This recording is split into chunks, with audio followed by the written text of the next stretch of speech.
देखिए रवि जी, मैं क्योंकि आपके कार्यक्रम में जुड़ा हूं और मेरे सामने ही टीवी है, मैं टीवी पर अभी देख रहा था कि मेरा बयान आप चला रहे हैं कि हमने कहा है कि रामचरितमानस बैन कर दिया जाए, प्रतिबंधित कर दिया जाए। ऐसा तो हमने कभी कहा ही नहीं।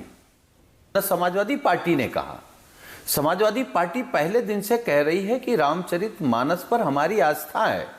हम तो धर्म को मानने वाले लोग हैं और सभी धर्मों को मानने वाले लोग हैं। हाँ, लेकिन अगर उस रामचरितमानस में किसी शब्द में, किसी चौपाई में हिंदू समाज के एक बड़े तबके को लगता है कि उसका अपमान है, महिलाओं को लगता है, पिछड़ों को लगता है, दलितों को लगता है, आदिवासियों को लगता है, तो उसमें संशोधन हो जाना चाहिए। कौन सी बड़ी बात है? रामचरितमानस संविधान से बड़ा ग्रंथ तो है नहीं। आदि युग में ले संविधान में कितने संशोधन हो गए हैं? सुनील साजन जी, बाबा साहब ने ना कोई जाति की व्यवस्था की। कौन बोल रहा है? धर्मवीर जी, पॉइंट बोल रहा है? एसटी ओबीसी की व्यवस्था की है। रवि कौन बोल रहा है भाई? इनको जो है अपमानित करने का काम कर रहे हैं। ये कौन है? क्या करके? ठीक है धर्मवीर जी, इनका पॉइंट ले लेते हैं ना, फिर आपका जवाब लेंगे। कोई पॉइंट नहीं है। नहीं ठीक है, ले लेते हैं। डिबेट को दिग्भ्रमित कर रहा है, जनता को दिग्भ्रमित कर रहा है। आप इनका पॉइंट सुनिए तो इन्हें। ठीक है सुनील साजन, कंटिन्यू करिए। नहीं, उनका कोई पॉइंट नहीं, उन्हें केवल चिल्लाना है। अच्छा, हम जो बात कह रहे थे कि अगर कहीं पर किसी को आपत्ति है तो वो संशोधन जब देश के संविधान पे हो सकता है तो रामचरितमानस पे क्यों नहीं हो सकता है? दूसरी बात, अभी आपने कहा शूद्र। देखिए, शूद्र शब्द कहां आया रवि भाई?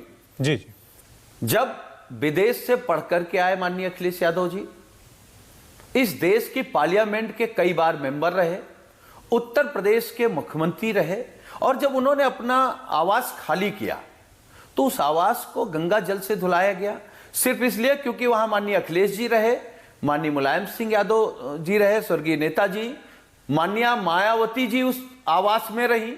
तो क्योंकि दलित और पिछड़े लगातार उस मुख्यमंत्री आवास पे रहे, तो जो धर्म के ठेकेदार हैं, जो कहते हैं हम सनातन के ठेकेदार हैं, हिंदुओं के ठेकेदार हैं, जब वो आते हैं तो पिछड़े और दलित जहां रहते हैं उसको गंगा जल से धुलाते हैं। अभी माननीय अखिलेश यादव जी एक धार्मिक कार्यक्रम में लखनऊ गए तो भारतीय जनता पार्टी के गुंडे और लफंगे उनसे कह रहे हैं कि आप अधर्मी हैं, आप धर्म नहीं जानते।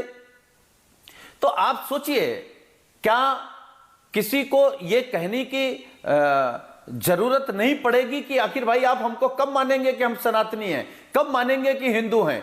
कब तक आप वर्ण व्यवस्था के हिसाब से देखते रहेंगे कि हम शूद्र हैं? एक बात। दूसरी बात, अभी भारतीय जनता पार्टी लगातार कह रही है कि भाई ये तो वर्ण व्यवस्था में बात रही होगी।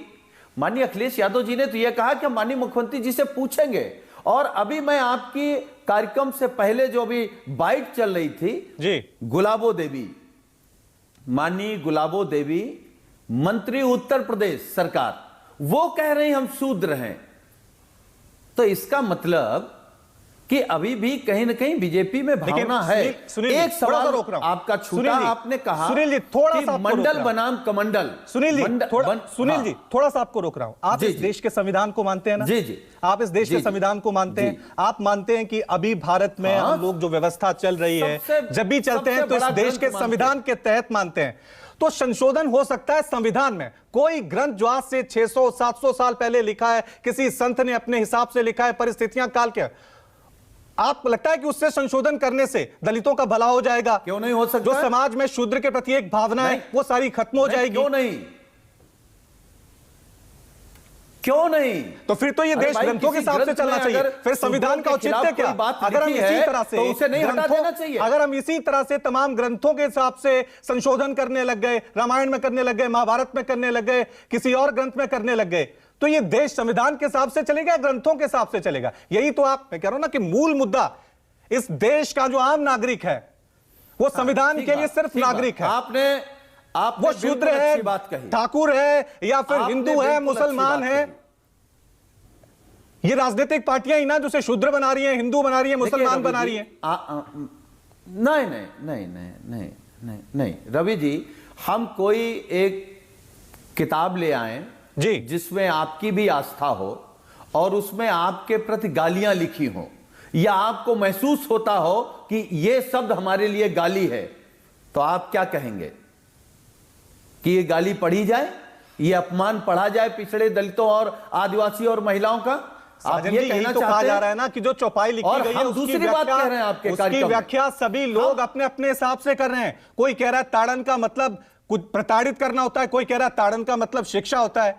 तो हम इस बहस में क्यों फंसे जब हमारा देश का नागरिक बाबा साहब अंबेडकर ने जो लिखा है, हमारे देश के लोकतंत्र ने जो हमें संविधान दिया उसके हिसाब से चलता है, तो हम उन 600 साल पुराने ग्रंथों में क्यों उलझे? नहीं, हम तो ये कह रहे हैं, हम उस पर बहस नहीं कर रहे हैं, हम बहस नहीं कर रहे हैं। और हमने कई बार कहा, कई कार्यक्रमों में कहा कि जो लोग इसकी पैरवी कर रहे हैं उनसे ज्यादा रामचरितमानस हम लोगों के घरों में होता है, उसका पाठ होता है, हमारी आस्था है। लेकिन जो संविधान को नहीं मानते, अच्छा हम लोग लगातार कह रहे हैं, समाजवादी पार्टी कह रहे हैं कि जाति जनगणना करा लीजिए। क्यों भारतीय जनता पार्टी भाग रही है? क्योंकि ये जानते हैं जब जाति जनगणना हो जाएगी तो हिंदू जान जाएगा, सनातनी जान जाएगा कि हम इतनी बड़ी संख्या में हैं और कम संख्या वाले लोग ठेकेदार हैं हमारे, इसलिए जाति जनगणना से भाग रहे हैं। और बसपा के लिए मैं एक बात कहूंगा, मुख्यमंत्री थे अखिलेश यादव, अभी मैं इनको सुन रहा था, जाति का जनगणना नहीं कराई थी, बता दीजिए। सुन लीजिए, हम रवि जी आपके कार्यक्रम में सिर्फ इतना जानना चाहते हैं, ये बसपा के प्रवक्ता और बसपा की नेता भारतीय जनता पार्टी कब ज्वाइन कर रही हैं? ये सवाल तो आपसे भी पूछा जा सकता है। बीजेपी मायावती भी करेंगे इस प्रदेश में मुख्यमंत्री लेकर के कब खड़े होंगे? जाति जनगणना